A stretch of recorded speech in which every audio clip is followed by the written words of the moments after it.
Ada 3 hal.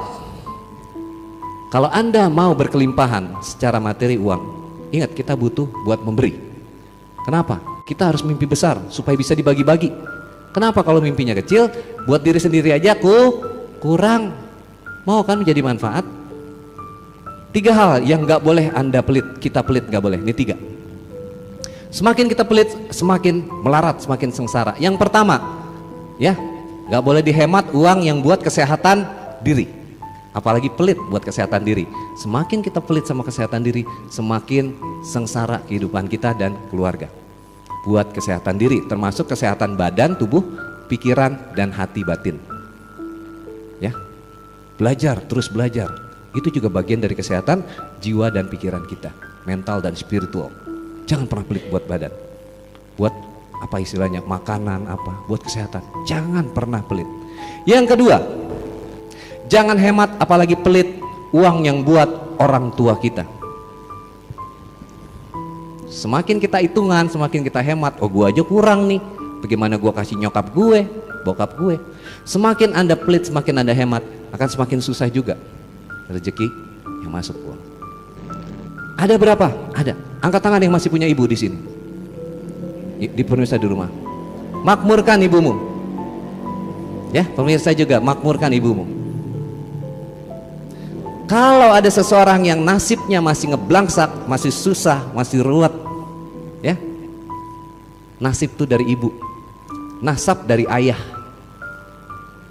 Berarti kalau nasibnya masih ruwet, masih sungsang sumbel, masih melarat, ada masalah dengan ibunya. Karena garis nasib dari ibu, nasab dari ayah. Maka perbaiki hubunganmu dengan ibu. Makmurkan ibu. Mumpung ibu masih ada. Saya udah nggak punya ibu. Satu-satunya yang saya miliki waktu beberapa bulan lalu adalah ibu mertua. Tapi beliau juga sudah berpulang. Mumpung masih ada, makmurkan. Gak usah nunggu besok. Jangan kasih Al-Fatihah kalau buat orang yang masih hidup. Al-Fatihah. Kasih hadiah. Kalau orang udah meninggal, baru kasih Fatihah.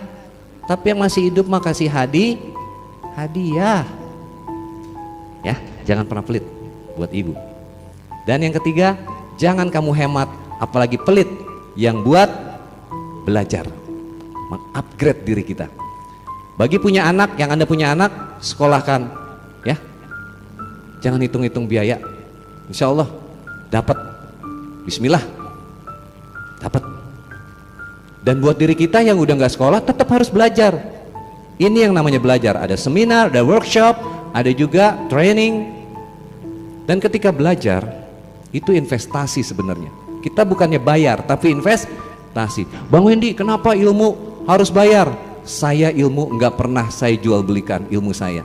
Saya belasan tahun, puluhan tahun ilmu saya ilmu barat dulu, baru balik ke ilmu timur kita di leluhur sini. Saya pelajari hipnosis, hipnoterapi, ya, neuroscience, mind power, kekuatan pikiran.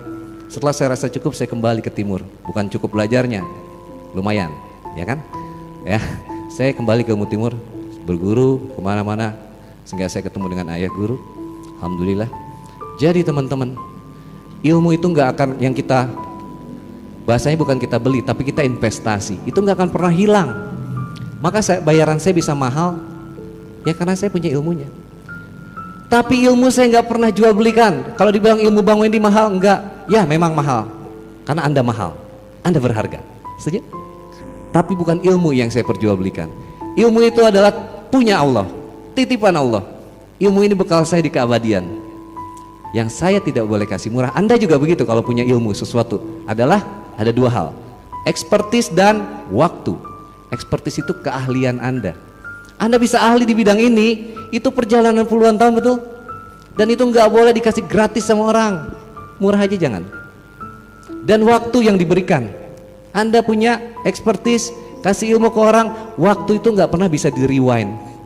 Artinya ketika Anda harus bersama orang yang dicintai, tapi Anda meluangkan waktu buat orang-orang itu harus dihargai dan itu mahal. Setuju? Jadi kalau Anda tak lihat ke saya, kenapa Bang Wendy selalu ada biayanya? Bukan buat saya, itu buat Anda menghargai dirimu sendiri. Kalau Anda mintanya gratisan terus, maka Anda juga akan dihargai murah kehidupannya. Dan ada hukum pertukaran energi. Sejak zaman Rasulullah pun kita diajarkan. Ketika ada di majelis seperti ini, pernah lihat ada keropak-keropak amal itu? Infak. Nah itu untuk pertukaran energi kita. Jadi jangan pelit sama diri. Ya, mau berkelimpahan, lakukan itu. Insya Allah itu akan membuka jalur-jalur kekayaanmu.